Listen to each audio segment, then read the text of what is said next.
కేటీఆర్ గారు. అధ్యక్ష, ముందుగా గౌరవ మంత్రి గారు ప్రవేశపెట్టిన ఈ చట్ట సవరణ బిల్లుకు మా పార్టీ తరపున బీఆర్ఎస్ పార్టీ తరపున సంపూర్ణంగా మద్దతు తెలుపుతున్నాము అధ్యక్ష. సంపూర్ణంగా స్వాగతిస్తున్నాము. తప్పకుండా బలహీన వర్గాలకు మరి మనకు రాజకీయ ప్రాతినిధ్యం పెరగాలి అనే ఆలోచన ఏదైతే ప్రభుత్వం చేస్తుందో దాన్ని స్వాగతిస్తున్నాం. అయితే మంత్రి గారు మాట్లాడుతూ రాజకీయ, సామాజిక, ఆర్థిక అన్నారు అధ్యక్ష. నాకు తెలిసినంత వరకు ఈ బిల్లులో కేవలం రాజకీయ అవకాశాలకు సంబంధించే ఉంది తప్ప ఇందులో మరి సబ్ ప్లాన్ పెట్టి కనీసం డబ్బులు ఇచ్చినట్టయితే లేదా మీరు బీసీ డిక్లరేషన్లో చెప్పినట్టు మిగతా ఆర్థిక పరమైన అంశాలు ఏమైనా ఉన్నాయని చూశారు అధ్యక్ష. బిల్లు అయితే ఏం లేవు. మరి సామాజిక, ఆర్థిక అన్నారు అధ్యక్ష. అది కూడా బీసీ సబ్ ప్లాన్ కూడా తొందరలోనే ప్రత్యేకంగా అవసరమైతే ఒకరోజు సమావేశం పెట్టి బీసీ సబ్ ప్లాన్ కూడా పెట్టాలి అని చెప్పి కూడా రాష్ట్ర ప్రభుత్వాన్ని తమరి ద్వారా నేను కోరుతా ఉన్నా అధ్యక్ష. అయితే అధ్యక్ష, ఈ సందర్భంగా మా పెద్దలు, మా గౌరవ మాజీ మంత్రివర్యులు బలహీన వర్గాల సంక్షేమ శాఖకు మంత్రిగా పనిచేసిన గంగుల కమలాకర్ గారు చాలా విషయాలు చెప్పారు. న్యాయపరమైన, శాస్త్రీయంగా చేయండి, న్యాయపరమైన చిక్కులు లేకుండా చేయండి అని వారు చాలా విషయాలు చెప్పారు అధ్యక్ష. దాంతోపాటు ఇంకా ఒక 2-3 అంశాలు మా పార్టీ తరపున, ఎందుకంటే మున్సిపల్ చట్టాన్ని సవరిస్తున్నప్పుడు వారు మాట్లాడారు. పంచాయతీరాజ్ మంత్రిగా నేను గతంలో కొంతకాలం పనిచేశాను అధ్యక్ష. కాబట్టి నా అనుభవంతో వారికి కొన్ని సలహాలు, సూచనలు కూడా నేను చేయాలనుకుంటా ఉన్నా అధ్యక్ష. అధ్యక్ష, మా పార్టీ కొత్తగా ఈరోజు బలహీన వర్గాల సంక్షేమం గురించి ఈరోజు మాట్లాడడం లేదు అధ్యక్ష. పెద్దలు కేసీఆర్ గారు 2004వ సంవత్సరంలో ఆనాడు యూపీఏ ప్రభుత్వంలో, ఆనాడు కాంగ్రెస్ పార్టీతో మేము పొత్తు పెట్టుకున్నాం అధ్యక్ష. పొత్తు పెట్టుకున్న తర్వాత ఆ రోజు యూపీఏ ప్రభుత్వంలో భాగస్వామిగా కూడా దాదాపు సంవత్సరంన్నర కాలం మంత్రిగా కూడా, కేంద్ర కేబినెట్ మంత్రిగా కూడా కేసీఆర్ గారు పనిచేసినారు. ఆ సమయంలో అధ్యక్ష 2004 డిసెంబర్ 17, నేను డేట్తో సహా చెప్తా ఉన్నాను. ఆ రోజు కేసీఆర్ గారు ఇక్కడ తెలంగాణ నుండి, ఆనాడు ఆంధ్రప్రదేశ్ నుండి మన బలహీన వర్గాల సంక్షేమ నాయకులు ఎవరైతే ఉన్నారో, బీసీ సంక్షేమ సంఘం జాతీయ అధ్యక్షుడిగా ఉన్న ఆర్ కృష్ణయ్య గారిని, వారి ప్రతినిధి బృందం మొత్తాన్ని కూడా ఆ రోజు ప్రధానమంత్రి మన్మోహన్ సింగ్ గారికి ఫోన్ చేసి, వారి కార్యాలయానికి ఫోన్ చేసి అపాయింట్మెంట్ తీసుకొని, సార్ బలహీన వర్గాల సంక్షేమం మీద మాట్లాడాలి, మీరు కొద్దిగా సమయం ఇవ్వండి, ఏదో మెమరాండం ఇచ్చి 5 నిమిషాల్లో పోవడానికి కాదు, మాకు కొద్దిగా సమయం కావాలి అంటే ప్రధానమంత్రి మన్మోహన్ సింగ్ గారు కూడా టైం ఇచ్చినారు అధ్యక్ష. దాదాపు 45 నిమిషాలు టైం ఇస్తే గంటన్నర పాటు సమావేశం జరిగింది అధ్యక్ష. ఈరోజు మన బీసీ కమిషన్ మాజీ చైర్మన్గా ఉన్న వకులాభరణం కృష్ణమోహన్ రావు గారు కూడా అందులో ఉన్నారు, ఆ ప్రతినిధి బృందంలో. అట్లాగే ఆర్ కృష్ణయ్య గారు, వీరందరూ కూడా ఉన్నారు. ఆ రోజు కేంద్ర మంత్రిగా కేసీఆర్ గారు డిమాండ్ చేసింది అధ్యక్ష, ఆనాటి ప్రధానమంత్రి గారిని, సార్ ప్రతి రాష్ట్రంలో బలహీన వర్గాల సంక్షేమ శాఖ ఉంది, బీసీ వెల్ఫేర్ మినిస్ట్రీ ఉంది, దానికి బడ్జెట్ కేటాయింపులు ఉన్నాయి. ఆ రకంగా బలహీన వర్గాల సంక్షేమం కోసం ప్రతి రాష్ట్రంలో, భారతదేశంలో ఏదో కార్యక్రమం జరుగుతూ ఉంది. కానీ కేంద్రంలో ఓబీసీ వెల్ఫేర్ మినిస్ట్రీ లేదు, ఓబీసీ వెల్ఫేర్ మంత్రిత్వ శాఖ లేదు. పెడితే చాలా బాగుంటుంది. అప్పుడు ఏమవుతుందంటే అనుసంధానం చేసుకొని ఓబీసీ అక్కడ కేంద్రంలో ఉన్న మంత్రిత్వ శాఖ, రాష్ట్రంలో ఉండే మంత్రిత్వ శాఖలు కలిసి పనిచేస్తే మరింత మేలు చేయవచ్చు, ఓబీసీ మంత్రిత్వ శాఖ పెట్టండి అని మొట్టమొదటిసారిగా భారతదేశంలో మరి ఒక కేంద్ర మంత్రిగా ప్రధానమంత్రి గారి దృష్టికి తీసుకుపోయిన నాయకుడు మా నాయకుడు కేసీఆర్ గారు అనే మాట నేను మీకు గుర్తు చేస్తా ఉన్నాను అధ్యక్ష. అట్లాగే అధ్యక్ష, పార్టీ పెట్టిన కొత్తలోనే బీసీ పాలసీ తెచ్చి కొంత మరి మా పార్టీ విధానాల్లోనే బీసీ పాలసీ అంటూ తీసుకొచ్చింది కూడా ఆనాడు టీఆర్ఎస్ అధ్యక్ష. రాష్ట్రం ఏర్పడ్డది అధ్యక్ష. చాలా మంది పెద్దలు చెప్తా ఉంటారు, కేసీఆర్ గారి నాయకత్వంలో ప్రజా ఉద్యమం నిర్మాణం జరిగింది, అందులో అందరం కూడా పాల్గొన్నాం. ఈ హౌస్ లో ఉన్న వాళ్ళలో కూడా చాలా మంది ఉన్నాం. అందులో భాగంగానే ఆనాడు పార్టీలకు అతీతంగా పోరాడితే అల్టిమేట్ గా తెలంగాణ సిద్ధించింది. తెలంగాణ వచ్చిన తర్వాత అధ్యక్ష 2014లో మొట్టమొదటిసారి ఇక్కడ శాసనసభ కొలువు తీరిన తర్వాత తమరు కూర్చున్న స్థానంలో అధ్యక్ష, అక్కడ కూర్చున్నది సిరికొండ మధుసూనాచారి గారు, బలహీన వర్గాల బిడ్డ స్పీకర్ గా. ఇక్కడ కౌన్సిల్లో శ్రీ కనకమామిడి స్వామి గౌడ్ గారు, అక్కడ చైర్మన్ గా స్వామి గౌడ్ గారు, ఇక్కడ మొట్టమొదటి స్పీకర్ గా మరి మధుసూనాచారి గారిని కూడా చేసుకున్నది ఆనాడు టీఆర్ఎస్ ప్రభుత్వం అధ్యక్ష. అట్లాగే ఫస్ట్ టైం అధ్యక్ష చరిత్రలో, ఉమ్మడి ఆంధ్రప్రదేశ్ చరిత్రలో, ఇందాక పాయల్ శంకర్ గారు మాట్లాడుతూ అన్నారు అడ్వకేట్ జనరల్ ఎన్నడూ కాలేదు అని, దాన్ని కూడా మార్చి తిరగరాసి మొట్టమొదటి అడ్వకేట్ జనరల్ బలహీన వర్గాల బిడ్డను చేసింది కూడా కేసీఆర్ గారి ప్రభుత్వం. బిఎస్ ప్రసాద్ గారు, వారిని ఆనాడు మొట్టమొదటి ఏజీగా నియమించింది కూడా కేసీఆర్ గారి ప్రభుత్వం అధ్యక్ష. ఇందాక కొంతమంది మిత్రులు మాట్లాడితే ఇంకేదో అన్నారు, నేను దాని జోలికి ఎక్కువ పోను. కానీ ఇవాళ కూడా మా పార్టీకి 3 ప్రోటోకాల్ పొజిషన్లు ఉన్నాయి సార్ రాష్ట్రంలో. ఒకటి, శాసనసభలో ప్రతిపక్ష నాయకుడిగా కేసీఆర్ గారు ఉన్నారు, అక్కడ శాసన మండలిలో ప్రతిపక్ష నాయకుడిగా మధుసూనాచారి గారు ఉన్నారు, అట్లాగే శాసన మండలిలో డిప్యూటీ చైర్మన్ గా బండా ప్రకాష్ గారు ఉన్నారు. అంటే 3 ప్రోటోకాల్ పొజిషన్స్ ఉంటే అందులో 2 బీసీ బిడ్డలకిచ్చి మా పార్టీ నిబద్ధతను చాటుకున్నామనే మాట కూడా నేను వారికి విజ్ఞప్తి చేస్తా ఉన్నాను అధ్యక్ష. అట్లాగే అధ్యక్ష, మా ప్రభుత్వం ఉన్నప్పుడు చట్టసభల్లో మేము 2 సార్లు తీర్మానం చేశాం అధ్యక్ష. ఇక్కడ శాసనసభలో, అక్కడ శాసన మండలిలో 2 తీర్మానాలు చేసి పంపించినాం ఏకగ్రీవంగా. ఆ రోజు కాంగ్రెస్ పార్టీ కూడా మాకు మద్దతు పలికింది. శ్రీధర్ బాబు గారు, బట్టి విక్రమార్క గారు ఆనాడు ఇక్కడ ఉన్నారు, వారు మద్దతు పలికినారు అధ్యక్ష. ఒక తీర్మానం ఏం చేసినాం అధ్యక్ష, మేము సెన్సస్ తో పాటు 2021లో చేయబోయే సెన్సస్ తో పాటు, జనగణనతో పాటు కులగణన కూడా చేయండి అని మొట్టమొదటిసారి రాహుల్ గాంధీ గారు మాట్లాడే కంటే ముందే కులగణన గురించి మాట్లాడిన మొట్టమొదటి ప్రభుత్వం తెలంగాణ ప్రభుత్వం. ఆనాడు కేసీఆర్ గారి నాయకత్వంలోనే మాట కూడా నేను గుర్తు చేస్తా ఉన్నాను. తీర్మానం కూడా మీ రికార్డులో ఉంటుంది సార్. అంటే జాతీయ స్థాయిలో చేయాలని చెప్పాము, తర్వాత ఏం చేసామో కూడా చెప్తాను సార్. అట్లాగే చట్టసభల్లో కూడా రిజర్వేషన్లు ఇవ్వండి బలహీన వర్గాలకి. శాసనసభలో, అదేవిధంగా శాసన మండలిలో, పార్లమెంట్లో కూడా ఓబీసీ రిజర్వేషన్లు తెండి అని చెప్పి కూడా మరొక తీర్మానం కూడా చేసి ఇదే హౌస్ నుండి మనం పంపించాము. కాపీలు ఎల్ఏ మినిస్టర్ గారి దగ్గర కూడా ఉంటాయి అధ్యక్ష, సెక్రటరీ గారి దగ్గర ఉంటాయి, కావాలంటే చూసుకోవచ్చు అధ్యక్ష. అట్లాగే ఆనాడు ఇప్పుడు పెద్దలు మంత్రి గారు మాట్లాడుతూ ఒక మాట అన్నారు అధ్యక్ష, సీలింగ్ పెట్టారు అని. అధ్యక్ష దయచేసి నేను ఇది రాజకీయం కోసం మాట్లాడట్లేదు, కానీ కొన్ని విషయాలు ఎందుకంటే తప్పుదో పట్టించకూడదు అధ్యక్ష, ప్రజల్ని కానీ సభ్యుల్ని కానీ తప్పుదో పట్టించకూడదు. ఆ రోజు కమలాకర్ గారు కొంత మాట మాత్రంగా చెప్పే ప్రయత్నం చేసినారు. ఆ రోజు కాంగ్రెస్ ప్రభుత్వం ఆనాడు ఉమ్మడి ఆంధ్రప్రదేశ్లో ఉన్నప్పుడు, కిరణ్ కుమార్ రెడ్డి గారు ముఖ్యమంత్రిగా ఉన్నప్పుడు, ఆ రోజు ఈ చట్టం ఏదైతే ఉందో ఉమ్మడి ఆంధ్రప్రదేశ్లో పంచాయతీరాజ్ చట్టం కానీ మున్సిపల్ చట్టం కానీ వారు తెచ్చారు అధ్యక్ష. సుప్రీంకోర్టులో ఏం జరిగింది అధ్యక్ష ఇంతకీ? సుప్రీంకోర్టు 2010లో రాజ్యాంగ ధర్మాసనం, అంటే కాన్స్టిట్యూషనల్ బెంచ్ సరిగ్గా దానికి మించిన బెంచ్ భారతదేశంలో ఇది లేదు. రాజ్యాంగ ధర్మాసనం ఆ రోజు ఒక తీర్పిచ్చింది అధ్యక్ష, 50% సీలింగ్. ఇది కేసీఆర్ గారో తెలంగాణ ప్రభుత్వమో బీఆర్ఎస్ పార్టీయో పెట్టింది కాదు అధ్యక్ష. ఈ సీలింగ్ పెట్టింది సుప్రీంకోర్టులోని రాజ్యాంగ ధర్మాసనం. దాన్ని అతిక్రమించే అధికారం ఈ దేశంలో ఏ ప్రభుత్వానికి లేదు, కేంద్ర ప్రభుత్వానికి లేదు, రాష్ట్ర ప్రభుత్వానికి కూడా లేదు. ఉన్న ఒకే ఒక్క మార్గం అధ్యక్ష, ఒకే ఒక్క మార్గం, మనం పార్లమెంట్లో అవసరమైతే రాజ్యాంగ సవరణ చేసి 2 పార్టీలు కనుక అనుకుంటే, ఇవాళ మెజారిటీ ఉన్నది బీజేపీకి, అక్కడ ప్రతిపక్షంలో ఉన్నది కాంగ్రెస్ పార్టీ. మాకైతే లోక్సభలో సభ్యులు లేరు, రాజ్యసభలో 4 సభ్యులు ఉన్నారు మాకు. కానీ ఇవాళ కావాలనుకుంటే బీసీలకు నిజంగా న్యాయం చేయాలి అనుకుంటే పరిధి అసెంబ్లీ కాదు అధ్యక్ష. ఇక్కడ మనం ఎంతసేపు మనం ఇక్కడ మాట్లాడినా, ఎంత గట్టిగా మాట్లాడినా, ఒకరి మీద ఒకరు ఎన్ని పంచులేసుకున్నా, పొలిటికల్ డైలాగులు కొట్టినా, నిజంగా న్యాయం జరగాలంటే మాత్రం పార్లమెంటులో రాజ్యాంగ సవరణ ద్వారా మాత్రమే, 9th షెడ్యూల్లో చేర్చడం ద్వారా మాత్రమే ఇది పరిష్కారం అయితే తప్ప వేరే మార్గం లేదు అధ్యక్ష. ఇది వాస్తవం. ఇది ముఖ్యమంత్రి గారికి తెలియదు, కేబినెట్లో ఉండే మంత్రులకు తెలియదని నేను అనుకోను అధ్యక్ష, వారికి కూడా తెలుసు. కానీ వారు పాపం వారు ఇరుక్కొని పోయినారు అధ్యక్ష. నేను వేరే ఉద్దేశంతో చెప్పట్లేదు. మీరు ఏమనుకున్నారు అధ్యక్ష? బీసీ డిక్లరేషన్ పెట్టినారు అధ్యక్ష కామారెడ్డిలో. పెట్టినప్పుడు పాపం వారు ఏం చెప్పాలి నిజాన్ని చెప్పడం, మేము కేంద్రంలో కూడా అధికారంలోకి వస్తే ఈ రకంగా చేస్తామని చెప్పి ఉండాలి. కానీ ఆదరబాదరగా ఏం చెప్పినారు, 6 నెలల్లోనే 42% రిజర్వేషన్ ఇచ్చేస్తాం అని చెప్పారు అధ్యక్ష. చెప్పిన తర్వాత ఇక్కడ బీసీ సమాజం నుంచి ఒత్తిడి పెరిగింది. పెరిగినాక ఏం చేయాలి అధ్యక్ష? మరి ఏదో చేసినట్టు ఉండాలని చెప్పి ఇది 4వ ప్రయత్నం. మాకు ఆశ్చర్యంగా ఉంది అధ్యక్ష, ఎందుకంటే చాలా ఆశ్చర్యంగా అనిపిస్తా ఉంది. ఇదే ప్రభుత్వం చెప్పింది అధ్యక్ష. ఏం చెప్పారు మీరు? మొదటిసారి మేము రాజ్యాంగబద్ధంగా సాధిస్తామని మొదటిసారి చెప్పారు, ఒకసారి చెప్పారు. తర్వాత ఆర్డినెన్స్ ద్వారా వస్తామని ఇంకోసారి చెప్పారు. మరొకసారి పార్టీ పరంగా అన్నారు. ఇంకోసారి రాహుల్ గాంధీ గారు ప్రధానమంత్రి అయిన తర్వాత ఇస్తామన్నారు. మళ్ళీ ఈరోజు మళ్ళీ బిల్ తెస్తా ఉన్నారు.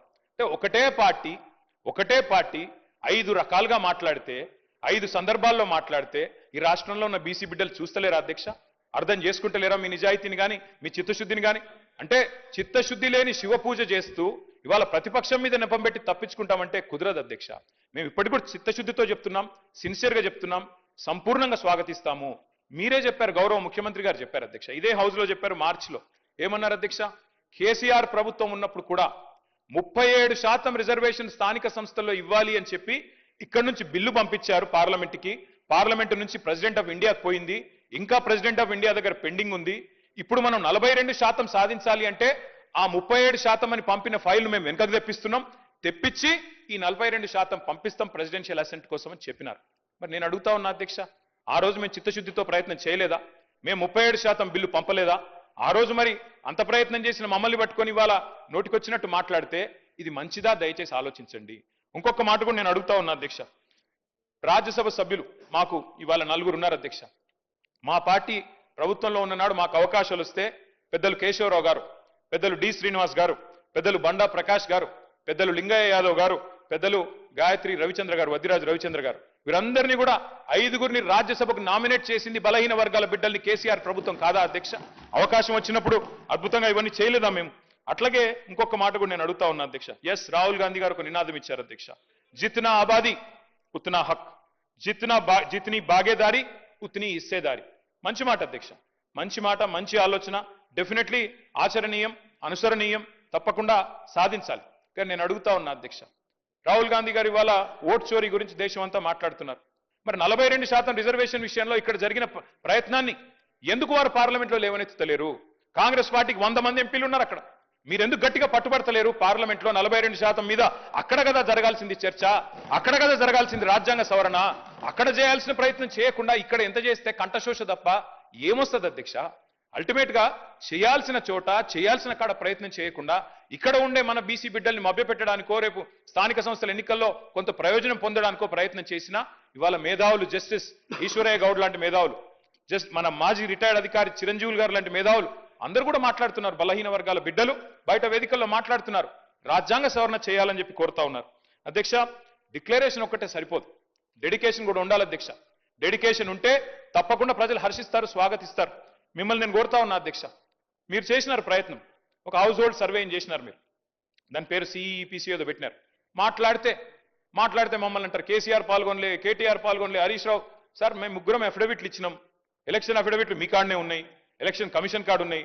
అలా నేను ఓసీయా బీసీయా మీకు తెలుసు, నేను పాల్గొంటే ఏంది పాల్గొనకపోతే ఏంది, కానీ తప్పు చేసింది మీరు. ఇవాళ 6% జనాభా తగ్గింది మీ సర్వేలో. కేసీఆర్ గారు చేసినప్పుడు హౌస్ హోల్డ్ సర్వేలో కేసీఆర్ ప్రభుత్వం చేసినప్పుడు 52%గా వచ్చిన బలహీన వర్గాల సంఖ్య 6% ఎట్లా తగ్గింది అనే ఆలోచన మీరు చేసిండ్రా? ఎక్కడన్నా రివ్యూ చేసిండ్రా? ఎన్నడన్నా ఒక్కసారి ప్రయత్నం చేసిండ్రా చిత్తశుద్ధితో? అది చేయలే. ఎంతసేపు ముగ్గురు పాల్గొనకపోతే 6% తగ్గుతుందా అధ్యక్ష? మేము కేసీఆర్ గారు, నేను, హరీష్ రావు గారు పాల్గొనలేదు. సరే, మాది ఏందో ఎలక్షన్ అఫిడవిట్ ఉండనే ఉన్నది, అందులో మేము ఓసీఆ బీసీఆర్ రాష్ట్రం అందరికి తెలుసు. తెల్లారలేస్తే ముఖ్యమంత్రి గారు దెప్పి పొడుస్తానే ఉంటాడు. కాబట్టి నేనేమంటున్నా అధ్యక్ష, మేము పాల్గొనంత మాత్రాన 52%, 46% కాదు కదా అధ్యక్ష.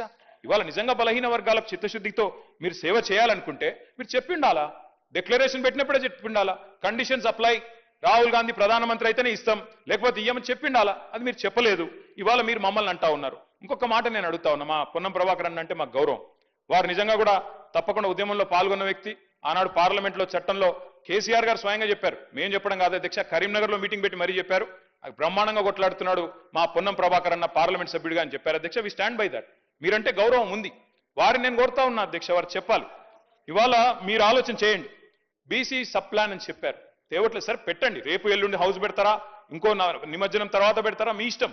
కానీ బీసీ సబ్ ప్లాన్ చట్టం తెండి. ఎందుకంటే ఒక పదవులతోనే రాజకీయంగా అవకాశాలు ఇవ్వడంతోనే న్యాయం జరగదు. సామాజిక న్యాయం, ఆర్థికంగా, రాజకీయంగా అవకాశాలు రావాలి అంటే ప్రభాకర్ సార్, గౌరవ సభ్యులు చెప్పినట్టుగా బీసీ సబ్ ప్లాన్ కి సంబంధించి పార్టీ పరంగా, ప్రభుత్వ పరంగా సభాపతి నిర్ణయం చేయడం ఒక రోజు తప్పకుండా చర్చ జరగాల్సిన అవసరం ఉంది. నేను కూడా కోరుకుంటా ఉన్నా. కానీ ఇవాళ నేను మళ్ళీ ఇంతకుముందు కూడా అంటే వారికి సభలో ఎక్కువ అనుభవం ఉంది, మంత్రిగా చేసినారు, ప్రభుత్వంలో చాలా కీలక పాత్ర ఉంది కాబట్టి ఇంకా ఏదైనా లోపాలున్నా ఇంకేమైనా ఉంటే సరి చేసుకునే విధంగా మీరు సలహా సూచనలు చెప్పండి. కానీ సభ అభిప్రాయం ఏకగ్రీవంగానే ముందు నుంచి అదే విజ్ఞప్తి చేస్తున్నా, మొదటి నుంచి కూడా అదే మాట మాట్లాడుతూ ఉన్నా. ఈరోజు ఇప్పుడు ఎంఐఎం వాళ్ళు మాట్లాడినారు, మేము ఈ బిల్లును ఏకగ్రీవంగా పూర్తి మద్దతును ప్రకటిస్తామని ప్రకటించి మిగతా అంశాల మీద చర్చ జరగాలని ప్రభుత్వాన్ని కోరి దాని మీద చర్చ చేస్తాం. దానికి సంబంధించి చర్చ జరగడంలో ఎవరికి వ్యతిరేకత లేదు, చర్చ జరగాలని కోరుతుంది. దాని తర్వాత వారు అన్నారు, మీరు పాల్గొనకపోవడం వల్ల మీరు ఒక పార్టీకి నాయకులు, దాని ప్రభావం క్షేత్రస్థాయిలో పడి ఉండొచ్చు, మీరు ఆదర్శంగా ఉండాల్సి ఉండే. దానికి సంబంధించినటువంటి అఫిడవిట్లను తీసుకొని రాసుకునేటువంటి విధానంగా ప్రభుత్వం అవలంబించలేదు. రాష్ట్ర వ్యాప్తంగా సర్వే జరిగినప్పుడు మీరు కూడా పాల్గొని ఉంటే మిమ్మల్ని అనుసరించేటోళ్ళు, మిమ్మల్ని కొంతమంది ఫాలో అయ్యేటువంటి వాళ్ళు ఉంటారు తప్పకుండా. వాళ్ళందరూ కూడా ఇందులో భాగస్వాములు అవుతుండ్రి. ఆ ఉద్దేశం కొద్దే తమని మారుమారు అడిగినాము. అందరూ అనేక సందర్భాల్లో నేను కానీ ప్రభుత్వం తరఫున విజ్ఞప్తి చేసినాము. మీరు పాల్గొనదని చెప్తారు, పాల్గొని ఉంటే బాగుండే. ఇప్పుడు దానికి సంబంధించి అయిపోయింది. కానీ ఇటువంటి పరిస్థితులలో ఏదైనా సామాజిక పరమైన అంశాలు జరుగుతున్నప్పుడు రాజకీయాలకు అతీతంగా సామాజిక పరమైన న్యాయం జరిగేదాని కొరకు ఆలోచన విధానం ఉండాలని కోరుతున్నా. మీరు గతంలో చేయలేదని చెప్తలేని జరుగుతున్న పరిణామం లోపల ఇప్పుడు ఉన్నటువంటి ఈ యొక్క ఉద్దేశానికి ఎక్కడ కూడా ఇబ్బంది లేకుండా ఉండే విధంగా ఏకాభిప్రాయంతో ముందుకు పోవాలి. ఏకాభిప్రాయం అనేటువంటిది చాలా విలువనిస్తుంది బయట. అది న్యాయస్థానం కావచ్చు, అది ప్రజాస్వామ్యం కావచ్చు, అది ప్రజల మధ్యలో కావచ్చు. ఎవరు కూడా మనం చర్చ చేయడం ద్వారా ఏదో మళ్ళీ ఎక్కడో ఒకటి ఏదో ఉందనేటువంటి లొసుగును దొరకబట్టే ప్రయత్నం చేస్తారు. ఎప్పుడు కూడా పాజిటివ్ నెగటివ్ రెండు ఉంటాయి. పాజిటివ్ ఆలోచన చేస్తే నెగటివ్ చేసేటప్పుడు కూడా దుఃఖం బంద్ చేసుకుంటాడు, ఆలోచన బంద్ అవుతుంది. కాబట్టి అందరం పాజిటివ్గా ముందుకు పోవాలని సందర్భంగా బలహీన వర్గాల శాఖ తరఫున నేను ప్రతి సభ్యుడిని ప్రతి రాజకీయ పార్టీకి విజ్ఞప్తి చేస్తాను మీ ద్వారా. మంత్రి గారు చెప్పిందంతా నేను సంపూర్ణంగా ఏకీభవిస్తున్నాను సార్. చట్టాలు మనం సరిగ్గా చేస్తే లొసుగులు లేకుండా చేస్తే ఏ న్యాయ వ్యవస్థ కూడా అడ్డు రాదు సార్. నేను చెప్పేది అదే, మొదటి నుంచి చెప్తుంది అదే. చట్టం సరిగ్గా చేయండి, శాస్త్రీయంగా చేయండి. మా కమలాకరణ చెప్పింది కూడా అదే. శాస్త్రీయంగా చేయండి, అధ్యయనం చేయండి, ప్రాసెస్ ఫాలో కండి. అప్పుడు ఏ జ్యుడిషియల్ రివ్యూలో కూడా మనకేం ఇబ్బంది రాదు, ఆటోమేటిక్గా మేము అనుకున్న లక్ష్యం నెరవేరుతుంది. రెండోది సార్, నేను దయచేసి మంత్రి గారిని కోరుతా ఉన్నా, మేమందరం కూడా మా పార్టీ అంతా కూడా ఆదర్శంగా తీసుకునేది పెద్దలు, మా తెలంగాణ సిద్ధాంతకర్తగా మేము భావించేది ప్రొఫెసర్ జయశంకర్ గారు. జయశంకర్ గారు ఎప్పుడు ఒక మాట చెప్తా ఉండేది అధ్యక్ష, మనకి భావ సారూప్యత లేకపోవచ్చు కానీ ధ్యేయ సారూప్యత ఉండాలి. అంటే తాత్కాలికంగా మనం ఐడియాల విషయంలో విభేదించవచ్చు కానీ అల్టిమేట్ గోల్ విషయంలో మనకి సారూప్యత ఉండాలి. అది ఉంది. 42% రిజర్వేషన్ ఇవ్వాలన్న విషయంలో yes we are sincerely supporting the bill, we are 100% we are standing by the government. కానీ తాత్కాలికంగా మేము ఎట్లా చేస్తే బాగుంటుందో చెప్పే ప్రయత్నం చేస్తున్నాము. ఇంకొక మాట నేను చెప్తా ఉన్నా సార్, సీలింగ్ అని మాట్లాడినారు మంత్రి గారు శ్రీమతి సీతక్క గారు. వారికి నేను గుర్తు చేస్తా ఉన్నా, ఎక్కడా కూడా సీలింగ్ అన్న పదం లేదు చట్టంలో. దయచేసి చూసుకోండి. మీ అధికారులను కూడా నేను కోరుతా ఉన్నాను, దయచేసి మంత్రి గారిని తప్పుదోవ పట్టించకండి. దయచేసి సభ్యులను అట్లాగే రాష్ట్ర ప్రజలను కూడా తప్పుదోవ పట్టించకండి. సీలింగ్ విధించింది బీసీ రిజర్వేషన్ల మీద కేసీఆర్ గారి ప్రభుత్వం అనే మాట శుద్ధ తప్పు. అది 100% అబద్ధం అనే మాట కూడా నేను చెప్తా ఉన్నా అధ్యక్ష. దయచేసి సవరించుకోవాలని మంత్రి గారిని కోరుతా ఉన్నా. వాస్తవంగా జరిగింది ఏంది అధ్యక్ష, ఆనాడు బీసీ రిజర్వేషన్ల విషయంలో కేసీఆర్ గారి ప్రభుత్వం ఏం చేసింది అధ్యక్ష, ఆ రోజు మేము మరి 2000 నేను సరిగ్గా ఇది చెప్తాను సార్, ఆర్టికల్ 243 D6 T6 ప్రకారం బీసీ రిజర్వేషన్లు రాష్ట్రాలే ఇచ్చుకోవచ్చు అని చెప్పి మాకు ఆదేశాలు మేము ఇచ్చాం, వచ్చినాయి అధ్యక్ష. వచ్చిన తర్వాత 2018లో కేసీఆర్ గారి ప్రభుత్వం ఆనాడు ఉంటే, టీఆర్ఎస్ ప్రభుత్వం ఉంటే, దాన్ని అనుసరించే మనం కొత్త పంచాయతీరాజ్ చట్టం తెచ్చాము. స్థానిక సంస్థల్లో మొదలు 34% రిజర్వేషన్ కూడా కల్పించుకున్నాం.